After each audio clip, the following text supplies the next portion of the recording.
de présenter nos travaux sur les émissions gazeuses azotées par les sols. Donc avec Sophie, ma collègue Inrae et moi-même, Catherine Hainaut, nous allons vous présenter donc, nos regards croisés sur les émissions d'ammoniac et celles de protoxyde d'azote qui sont toutes les deux influencées par les pH des milieux. Donc, comme c'est le cas pour de nombreux éléments, le cycle de l'azote traverse les différentes phases de notre écosystème. Globalement, ce cycle démarre par le passage de la forme azotée atmosphérique, donc le diazote N2, aux formes qui sont assimilées par les plantes, donc soit naturellement par la fixation symbiotique de l'azote, ou je dirais humainement assistée par le processus d'Haber-Bosch. Après de multiples étapes dans le sol, les plantes, les animaux, certaines molécules azotées retournent vers l'atmosphère sous des formes différentes du diazote initial, en particulier sous les formes ammoniac, NH3, et protoxyde d'azote, N2O. Ces gaz impactent tous les deux la qualité de notre environnement, mais présentent des caractéristiques générales assez différentes. Clic. Quantitativement, les émissions d'ammoniac vont représenter de quelques kilogrammes à quelques dizaines de kilogrammes d'azote par hectare et par application, clic, tandis que celles de protoxyde d'azote ne vont généralement pas dépasser les quelques kilogrammes d'azote par hectare et par an. La dynamique des émissions est aussi différente d'un gaz à l'autre, clic. De quelques jours à quelques semaines après un apport pour l'ammoniac, les pics de N2O sont eux conjoncturels et s'observent généralement quand une pluie suit une fertilisation. Les impacts de ces gaz sont de nature différente. Environnementaux, donc problèmes d'eutrophisation, d'affectation de la biodiversité, d'acidification, et sanitaires pour l'ammoniac, ces impacts sont observés aux échelles locales et régionales. Les impacts pour N2O sont, eux, environnementaux, donc changement climatique, ozone stratosphérique, et s'expriment à l'échelle planétaire. Clic. Clic. Voilà. Donc les mécanismes qui sont sous-jacents à ces émissions sont aussi très différents pour les formes qui nous concernent, et nous allons les décrire en mettant en avant le rôle du pH dans leur fonctionnement. Clic. Pour ce qui est de la volatilisation d'ammoniac, c'est un processus de surface qui est amplement piloté par les équilibres entre les différentes formes d'azote ammoniacal qui sont présentes à l'interface entre le sol et l'atmosphère. Aujourd'hui, il y a deux équilibres qui vont nous intéresser plus particulièrement. L'équilibre acido-basique ou de dissociation entre l'ammoniac et l'ammonium en solution aqueuse et l'équilibre d'adsorption entre l'ammonium en solution aqueuse et l'ammonium adsorbé sur la phase solide du sol. Clic. Pour commencer, l'équilibre d'adsorption des ions ammonium, il est expliqué par la capacité d'échange cationique et du complexe argilo-humique du sol. Et comme l'a montré tout à l'heure Philippe Gambier, il est en très forte interaction avec le pH du sol. Je ne vais pas revenir dessus. Pour ce qui est de l'équilibre clic acido-basique, le graphe de gauche montre qu'à température constante et en solution aqueuse idéale, si le pH est supérieur au pKa, c'est-à-dire pour l'ammoniac 9,25, la majeure partie de l'azote ammoniacal se trouve sous sa forme ammoniac NH3 et peut donc se volatiliser. Clic. En solution plus chargée, comme sur le graphe du milieu, on voit que ça devient plus compliqué avec un décalage, en particulier du point d'équivalence. Clic. Au champ, ça se traduit par une augmentation notable des émissions. Ici, elles sont représentées en cumul en fonction du temps, avec l'augmentation du pH dans le cas d'un apport de lisier bovin sur du sol. Clic. Toujours au champ et on s'occupe maintenant des engrais minéraux, on voit que le graphique représente le cumul de volatilisation après 10 jours de volatilisation en fonction du pH mesuré, lui, 24 heures après la fertilisation pour différents engrais de synthèse. On voit que ce n'est pas uniquement le pH du sol au moment de l'apport qui conditionne l'intensité de la volatilisation, mais bien qu'il y a d'autres facteurs en jeu. Clic. En effet, les évolutions de pH, elles peuvent être très rapides et très intenses sur la période de volatilisation et conditionnées par les différentes réactions et les différents équilibres, soit consommateurs de protons, comme typiquement l'hydrolyse de l'urée, soit producteurs de protons, comme la volatilisation d'ammoniac elle-même et la nitrification. Clic. On voit bien par exemple que l'évolution du pH à droite après une application de lisier bovin en surface est très rapide, ici c'est sur 24 heures, et s'explique entre autres par la volatilisation très fugace du CO2 du lisier sur 4 heures à gauche et la volatilisation de l'ammoniac au centre. Clic. Il faut ajouter à tout ça l'effet modérateur de l'évolution du pH du fait du pouvoir tampon du sol d'une part et de l'engrais aussi. La courbe de titration présentée illustre le fait que la variabilité du pouvoir tampon au sein d'un même type de produit peut être très forte. Pour conclure sur les mécanismes sous-jacents à la volatilisation d'ammoniac impliquant le pH, en présentant ces quelques éléments, j'ai voulu donner un aperçu de la difficulté sur laquelle nous butons depuis plusieurs dizaines d'années pour prévoir finement le potentiel de volatilisation d'un engrais ou d'un produit résiduaire organique au champ. Voyons maintenant ce qu'il en est pour le protoxyde d'azote. Voilà. Donc, en ce qui concerne le gaz N2O, alors, contrairement à l'ammoniac, là, c'est au cours du fonctionnement de processus respiratoires microbiens que ce gaz est formé. Donc, N2O est un intermédiaire de la chaîne de dénitrification. La dénitrification, c'est une respiration microbienne qui est observée en conditions de stress en oxygène et les composés azotés y jouent un rôle d'accepteur d'électrons.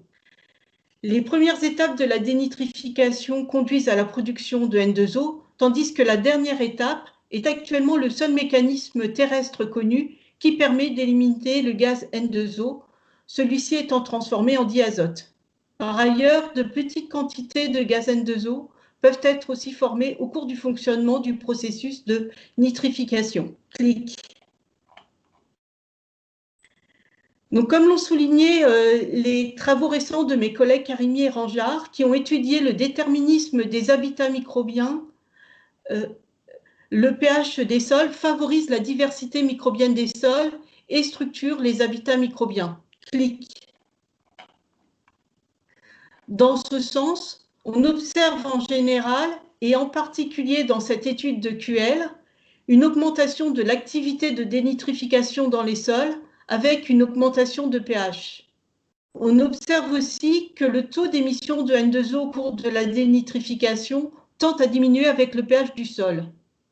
Ainsi, bien que la dénitrification augmente avec le pH des sols, ce n'est en général pas le cas pour les émissions de N2O. Ceci s'explique par une augmentation encore plus forte de la réduction de N2O en N2 avec le pH des sols que celle des étapes de production de N2O, sachant que le fonctionnement de l'étape de réduction de N2O, donc la dernière étape de la dénitrification, est très faible quand les sols sont acides. Clic. L'autre aspect intéressant de l'étude de QL a été de montrer que le gène NOZ, donc le gène qui code pour la synthèse de l'enzyme N2O réductase, est présent dans les sols acides, même si l'activité de cette enzyme y est très faible. Clic. L'étude de la littérature nous conduit à une autre piste que celle génétique ou structurelle des communautés microbiennes que nous venons de voir, pour expliquer la faible activité de réduction de N2O à N2 dans les sols acides. En fait, l'enzyme N2O réductase qui permet la réduction de N2O à N2 présente une structure très complexe, dimérique, avec des sites constitués d'ions de cuivre. Les travaux de Liu et al. En 2013 ont montré que c'est l'assemblage de cette enzyme qui ne se fait pas correctement au pH acide, ce qui empêche la réduction de N2O à N2.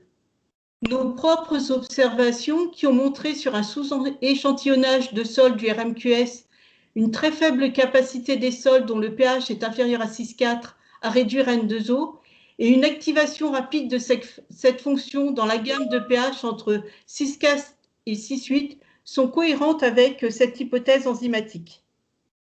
Clic. Et maintenant, donc, nous en savons plus sur les mécanismes sous-jacents aux émissions d'ammoniac et de N2O. Voyons dans quelle mesure la gestion du pH des sols ou des fertilisants peut être mobilisée pour diminuer les émissions de ces gaz. Et d'abord, quelques éléments de l'état de l'art. Donc, en ce qui concerne N2O, on peut rappeler que cette solution, donc la gestion du pH des sols, n'avait pas été traitée dans l'étude GES qui a été conduite par Pellerin et al. En 2013. par manque de connaissances. Mais ceci a bien évolué. Et actuellement, on peut signaler que plusieurs équipes au niveau international travaillent sur ce thème. Donc, il y a un auteur qui produit pas mal de publications, c'est Shahaban et Cole, qui travaillent actuellement en Chine. Il y a un projet européen sur ce thème, le projet MAGE, qui est coordonné par un chercheur norvégien, Peter Dorsch. Et pour ma part, je travaille dans le cadre d'un projet ISIT en Bourgogne-Franche-Comté sur ce thème. Le projet, c'est NataJS. Clic. Pour ce qui est de l'ammoniac, ce ne sont pas les sols, mais c'est les engrais, ce sont les engrais plutôt organiques qui sont visés. En France, l'acidification n'a pas été reconnue comme un levier d'action, alors qu'en Europe du Nord, elle est reconnue comme une bonne pratique. C'est en particulier le cas au Danemark, où 20% des lisiers sont acidifiés avant l'épandage. Clic. L'acidification des lisiers est en effet très efficace, avec des réductions de la volatilisation qui vont de plus de 20% à près de 100% selon le poste où elle est pratiquée et selon la manière dont elle est pratiquée. Clic. Au champ, elle égale ainsi la séparation de phase. C'est une pratique qu'elle pourrait remplacer car elle est moins coûteuse. Si on l'associe à l'apport en bande, elle est équivalente à l'injection et donc elle pourrait s'y substituer dans les cas où il n'est pas possible de la mettre en œuvre. Clic. L'acidification des lisiers, en plus, ne s'accompagne pas d'augmentation des autres composés gazeux, soit polluants, soit à effet de serre. Au contraire, au champ, la réduction de la volatilisation d'ammoniac s'accompagne d'une accélération de la minéralisation d'azote organique et d'une plus grande disponibilité du phosphore pour la plante. Et donc, globalement, l'acidification conduit à une augmentation des rendements, même si, par ailleurs, les risques de lixivation, eux, sont accrus. Clic. Si on envisageait d'utiliser cette technique en France, il faudrait étudier plus largement son applicabilité au fumier et au compost et aussi s'intéresser aux engrais de synthèse. Et il serait indispensable de vérifier l'intérêt technico-économique de sa mise en œuvre au regard de nos pratiques de fertilisation azotée et aussi de valider qu'il n'y a pas d'impact sur le long terme. Clic. Donc, on revient au N2O et à la gestion du pH pour diminuer les émissions de ce gaz. Donc, on trouve désormais dans la littérature un certain nombre de publications qui montrent une atténuation des émissions de N2O par les sols grâce à l'application de produits. Donc, sur cette diapositive en haut à gauche, des résultats du groupe de Shahaban avec une diminution des émissions de N2O qui sont provoquées par un apport d'urine. Mais quand cet apport s'accompagne de dolomie, il y a atténuation des émissions. Et ci-dessous, donc des atténuations qui ont été obtenues en France sur 2 sites expérimentaux après application de chaux. Donc, néanmoins, par rapport donc à la gestion des émissions de N2O par le chaulage des sols, il y a certains aspects qui reviennent généralement en discussion. Donc, la prise en compte du bilan gaz à effet de serre complète de la pratique du chaulage. Et sur ce thème, moi j'insiste sur le fait qu'il faut bien prendre en compte le devenir du carbone des carbonates appliqués et la durée de l'effet du chaulage pluriannuel. Les éventuelles interactions effectivement avec les émissions d'ammoniac, hein, d'où ce regard croisé que nous vous proposons. Et je rajoute aussi l'importance à accorder sur notre capacité à gérer précisément le pH des sols. Clic. Et donc maintenant, voyons où nous en sommes concernant la prise en compte du pH dans la modélisation de ces émissions. Clic. Alors pour l'ammoniac, dans le modèle Voltaire, l'effet du pH est pris en compte de manière explicite, principalement dans le module des équilibres physico-chimiques. Ce module exprime les concentrations des différentes espèces et de leurs différentes formes les unes en fonction des autres. Au centre, on voit l'équilibre acido-basique. Il est régi, outre la constante d'acidité Ka, par la concentration en protons, c'est-à-dire bien sûr le pH moyennant une fonction logarithmique. Clic. Le pH est aussi pris en compte dans le module nitrification. Et là, c'est le taux de croissance de la population microbienne mu, en bleu, qui dépend du pH selon un modèle de type cardinal qui permet d'exprimer l'existence de 3 seuils, un pH minimum, optimum et maximum. Clic. Enfin, quelle est la valeur prise pour le pH dans le modèle? Tout d'abord, le pH, il est fixe tout au long de la simulation, alors qu'on sait très bien qu'il devrait évoluer, mais il est extrêmement difficile de modéliser cette évolution. En fait, on a échoué à le faire. Ensuite, on applique soit la valeur du pH du produit résiduaire organique dans le cas des prosolides, soit une valeur intermédiaire entre le pH du sol et le pH de l'engrais dans les autres cas. Et pour cela, on tient compte de l'infiltration et ou de la mise en solution de l'engrais appliqué. Clic. Les différentes analyses de sensibilité que l'on a faites du modèle Voltaire montrent que la volatilisation simulée est bien sensible au pH et qu'on retrouve bien la forme caractéristique de la courbe liée à l'équilibre acido-basique. Ici, c'est pour le taux de perte qui est exprimé en relatif par rapport à la simulation de référence à pH 7 pour plusieurs centaines de simulations. Clic. Quand on regarde le diagramme d'influence des variables d'entrée, on voit aussi que le pH du sol et le pH de l'engrais sont deux variables très explicatives de la volatilisation, elles arrivent en tête, parmi l'ensemble des variables que nous avons pris en compte dans une étude de métamodélisation à partir de Voltaire. Clic. Alors, en ce qui concerne la modélisation de N2O, et en prenant l'exemple de l'algorithme Noé, dans lequel les émissions de N2O sont la somme des émissions liées au processus de dénitrification et celles qui sont dues au processus de nitrification. Donc, dans la version initiale de ce modèle, le pH n'apparaît pas de façon explicite et son effet est pris en compte par la valeur d'un coefficient qui rend compte de la capacité des sols à réduire N2O. Clic. Donc, il est effectivement prévu d'intégrer une fonction décrivant la relation entre capacité des sols à réduire N2O, N2 et pH des sols dans une prochaine version de Noé qui pourrait être intégrée dans Styx. Par rapport aux mesures d'émissions de N2O qui ont été réalisées pour tester l'effet du cholage sur les émissions de N2O, clic. On voit bien que la prise en compte des résultats des mesures de la capacité des sols à réduire N2O réalisées au cours de cette expérimentation permet effectivement de rendre compte par le calcul des atténuations qui ont été générées et mesurées. Clic. Clic. Et le dernier thème que nous avons souhaité aborder de façon croisée concerne la spatialisation qui est basée sur la connaissance spatialisée du pH des sols. Clic. Alors pour le pH, pour l'ammoniac, on sait depuis plusieurs années qu'il est possible de mesurer des concentrations d'ammoniac sur une colonne d'atmosphère grâce à des images satellitaires à partir de YASI et de CRIS en particulier.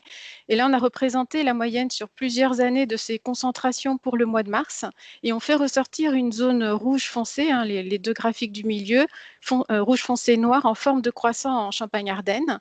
Et cette zone correspond à de très gros tonnages de solutions azotées qui sont apportées sur des sols calcaires et donc à pH alcalin et donc conduisant à de fortes volatilisations. Grâce à l'outil cadastre ammoniac que nous avons développé à Ecosys, nous arrivons à restituer cet effet spatialisé du pH sur les émissions d'ammoniac.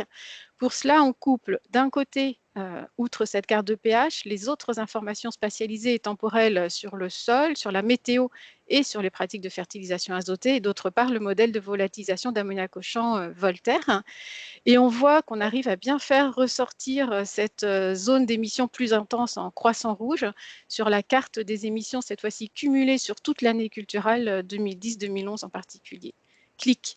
Et si on s'attache de manière plus spécifique au mois de mars 2011, à gauche, on a représenté les concentrations mesurées avec YASI. Au centre, les estimations des concentrations calculées avec le modèle de chimie-transport Chimère sur la base de l'inventaire de référence TNO. Et on voit que cet inventaire ne permet pas de faire ressortir cette zone à plus fortes émissions.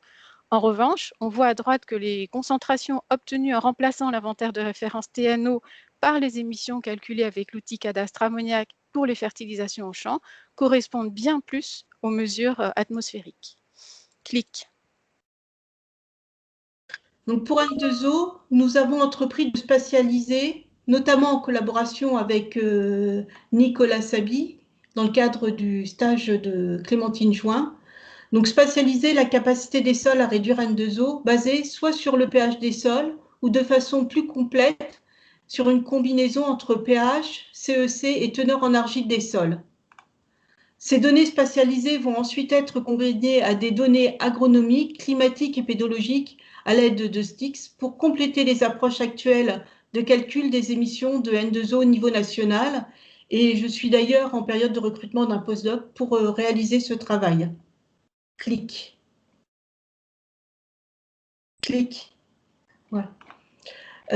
Et donc, pour conclure cet exposé, les points clés que nous vous proposons de retenir sont les suivants. Donc, on a bien souligné que le pH apparaît effectivement comme un facteur clé de l'intensité des émissions des composés azotés dont nous avons parlé, même si les mécanismes sous-jacents à ces émissions sont très différents.